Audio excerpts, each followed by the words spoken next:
Hi everyone, it is Saturday afternoon and I've been a little bit quiet on social media for the last day and a half and I want to explain to you why.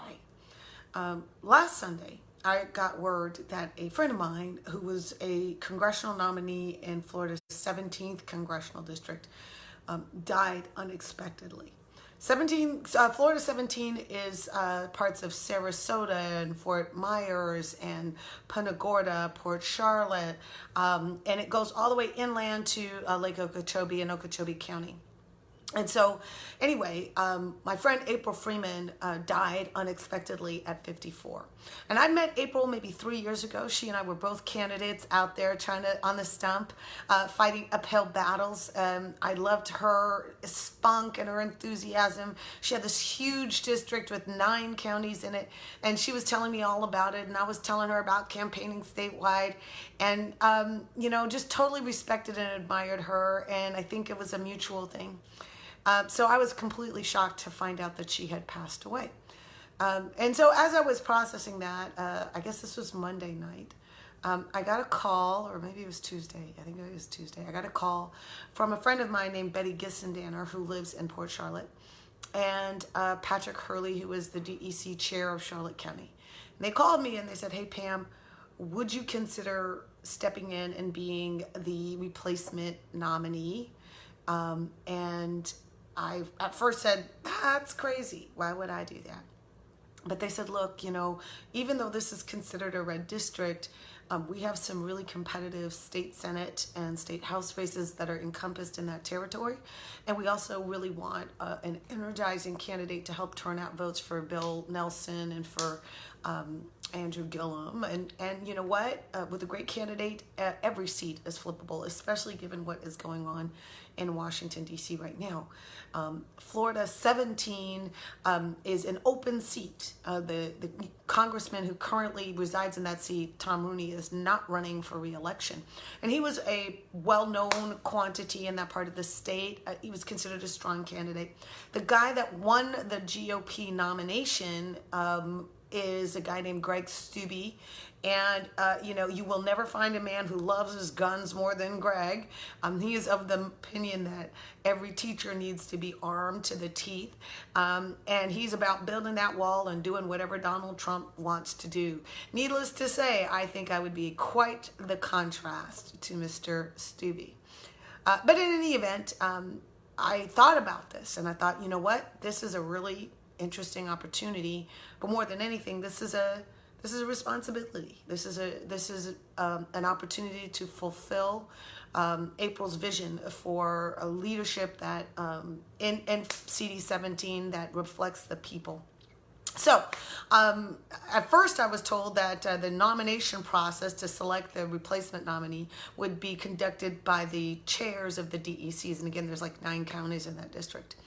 And so I thought, okay, cool, I'll call them and see what they're thinking.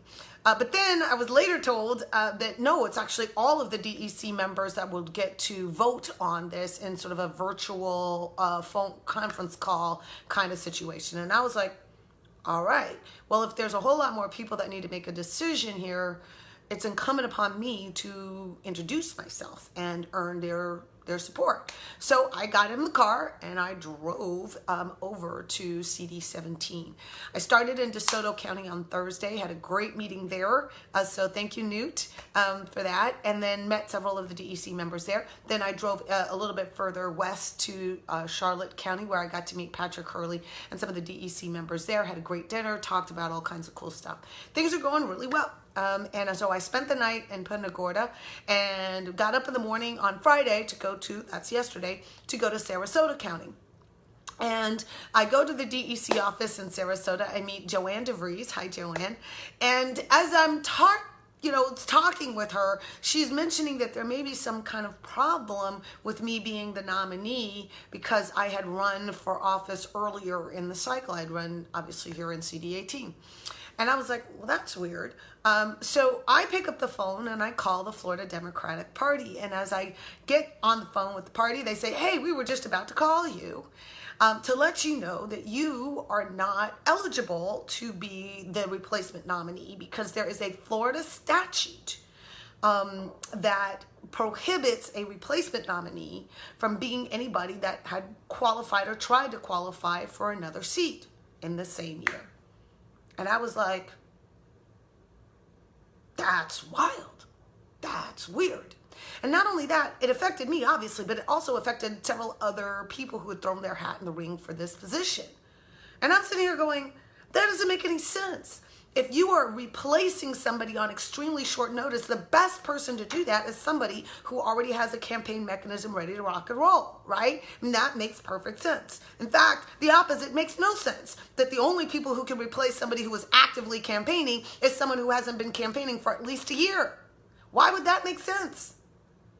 It doesn't. So I called the general counsel of the Florida Democratic Party, and we spoke for a little bit, and he explained the statute to me, and I thought about it, and I said, you know what? This is so Florida. It makes no sense. So in that moment, at 11 o'clock yesterday, I was given a choice, basically. Either accept this or fight it. Now, I'm going to let you guys try to figure out what it is that I chose to do. Yeah, I chose to fight it. So, although I had been scheduled to meet the other DECs, Lee County, Polk County, Glades County, so, I decided, you know what? Nope, gotta cancel all that, get in the car, and drive to Tampa Bay. That's what I did. I drove to Tampa Bay to go to the federal courthouse in Tampa Bay. And I picked up some paperwork, the civil cover sheet, and I found a FedEx Kinko's, which was around the corner from the courthouse, and I sat down and I just started drafting an emergency motion for a injunctive relief to stay the nomination process, because at this point the nomination selection was going to be made Saturday morning, that is today, at 10 a.m. And I was like, look, this is crazy. This makes no sense. So I just sat there with my laptop and I drafted a document that was an emergency motion. I went back to the courthouse and I filed my motion on behalf of myself, on behalf of R. David Walker, the candidate for agricultural commissioner who did not prevail, who's also involved in this. And there were others. On behalf of us, I called David. He stood with me and said, yes, I'll be a plaintiff in this case. And I filed those papers at 3:15 yesterday. The court closed at 4. The building shut down at 5. And so I was like, okay, I talked to the clerk and I said, okay, so how am I going to know what the judge decides to do with this motion? Is she going to call me? Or was the judge going to call me? And he said, no. And I said, well, are they going to email me? And he said, no. And I said, well, how am I going to know what the decision is? And he said, well, you could go on Pacer, which is a court tracking system, but I'm not a law firm. I don't have a Pacer account. So I was like, well, what do I do here? He's like, well, you could wait. And I'm like, okay. So I just sat there and I waited from 3:15, 3:30, 3:45. I'm just sitting there. At 4 o'clock, they shut down the doors of the clerk's office, but I'm still in there waiting. And I'm pacing, and then I'm waiting. And then about 4:45, about 15 minutes before the entire building shut down, a phone call came to the clerk's office, and I was summoned up to courtroom 14A. At which point, I was told to sit down and wait, and that the judge was going to hear me. And I was like, okay, cool. So it's just me sitting in an empty courtroom, and the only people there were the stenographer and the court clerks, and then the judge's legal clerks were there. There were 2 legal clerks that were clerking for the judge. And I'm just sitting there. It's just me. I'm wearing my Vans and my dress. Like, I have no idea. I'm just like sitting there. And then finally the judge comes in and she tells me, she's been in trial all day. It's literally 15 minutes before the building's going to close down. And she pulls me up and says, come on up here and talk to me. And, she asked me to explain what was this all about. And I said, look, this Florida statute is unconstitutional on its face because the eligibility requirements to be a member of Congress is set out in Article 1, Section 2 of the Constitution. And it is by design extremely broad. All you have to be is over 25 years of age, a citizen of the United States for 7 years, and at the time of your election, a resident of the state. Right? That's it. If the founding fathers wanted to exclude any particular group of people from that, it could have. And if they wanted to delegate to the states the right to create further obligations it could have. It did not do that. In fact, the right to be represented in Washington by the person of your choice is a right that inures to the voters, not to the states and not to the political parties either. Because as you know, you can be a non-party affiliated person and run for Congress, right? You know that. And so a party could not say to a non-party affiliated person, a state could not say, you can't run unless you're a Democrat or Republican, or you're affiliated with this group, or you're a certain religion, or you've given to the governor, or you cannot do that, right? And so just like you cannot do that, I don't think a state can say, oh, to consider a replacement nominee, you have to be a person who was not thinking of running for office this year. Why would that make sense? So I started explaining to the judge what this was all about and why this was important.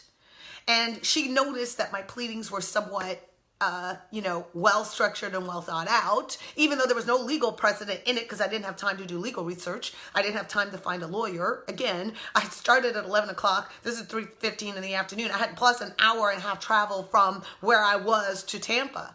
So at that point, I told the judge, look, I need emergency injunctive relief because the selection is going to be made at 10 a.m. tomorrow morning. So the judge says, okay, I need to hear from the Florida Democratic Party about this.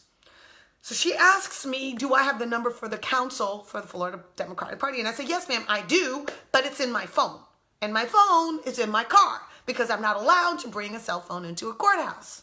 So she orders the bailiff to go out to my car with me to get my phone and bring it back and contact the general counsel of the Florida Democratic Party. All of this is just happening at like 5:30 in the afternoon. Turns out that the general counsel of the Florida Democratic Party is still in the office. He and I talked earlier in the day. I told him about my intention to file this document. I think he was literally shocked that I actually did this. I don't think he knew me very well. Anyway, so the judge starts asking the counsel, what did he think of all of this? Had they had an opportunity to be heard? He said, the party is not actually adverse to my position. It's not. But it wasn't willing to push it on their own. Whatever on that. But the long and the short of it was, they were asking, well, did I have time to give notice to the state of Florida? And I was like, no, I didn't have time to do anything. Again, I had 2 hours to get emergency relief to stop the selection from happening on this morning. So after I started talking for a while, the judge began to realize that, I may have a point.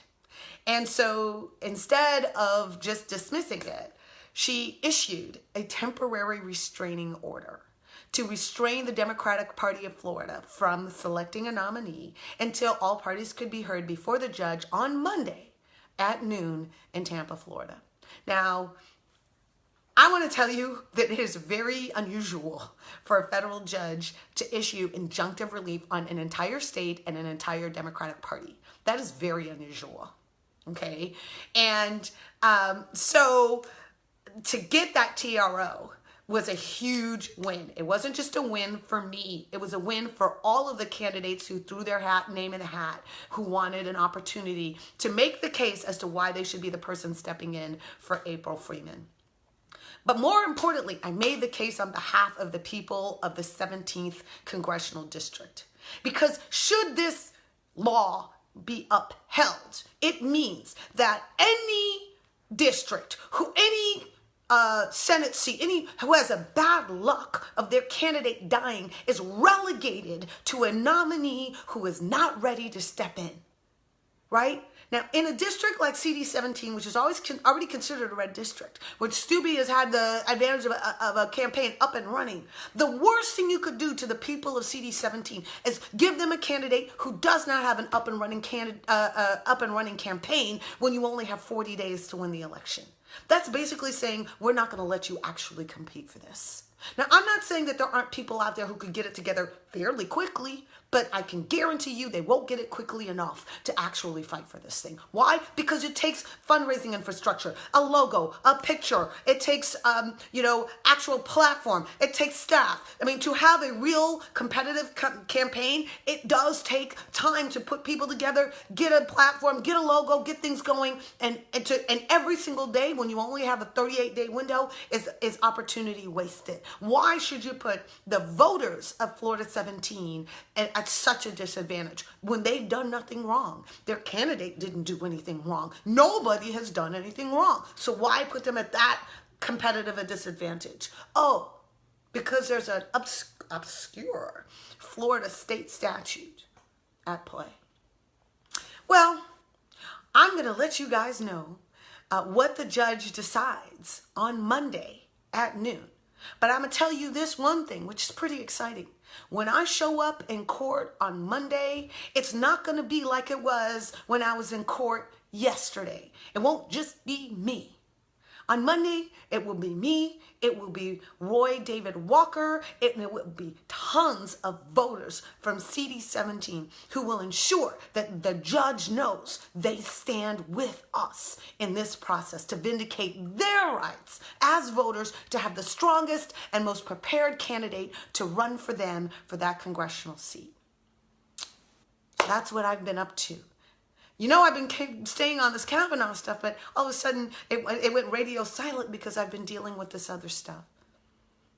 I want the people of CD17 to be able to make the choice based on the best candidates that are available to step in and run for this, and to take out of consideration all the candidates that have an active campaign, that actually have prepared themselves with the issues that are relevant right now, that have actually got some name recognition amongst the voting population. That's ridiculous. It's unfair and it's not right. And I will tell you one last thing to sort of close this out. An individual who will remain nameless at this time indicated to me that this statute made sense because it prohibited assassinations. Now, I think that was a comment made tongue-in-cheek, but that's stupid. If you really want to assassinate someone in order to win an election, you won't assassinate your own candidate to replace them with a strong candidate. You assassinate the other side's candidate, right? If assassination is now on the table to win an election. That's ridiculous. In this circumstance, April Freeman left us, not because she wanted to. It's a horrible, tremendously gut-wrenching event. And the people of CD17 who worked for her and loved her and wanted her to be successful ought to be honored and ought to be given the best chance for her vision to come to fruition. That's what should happen. And whether that nominee is me, David Walker, or someone else, it ought to be the best person to step in and hit the ground running to actually win. And I am willing to fight for that, whether I win the nomination or not. And I hope that you will stand with me in doing so. Stay tuned. We'll know more Monday night.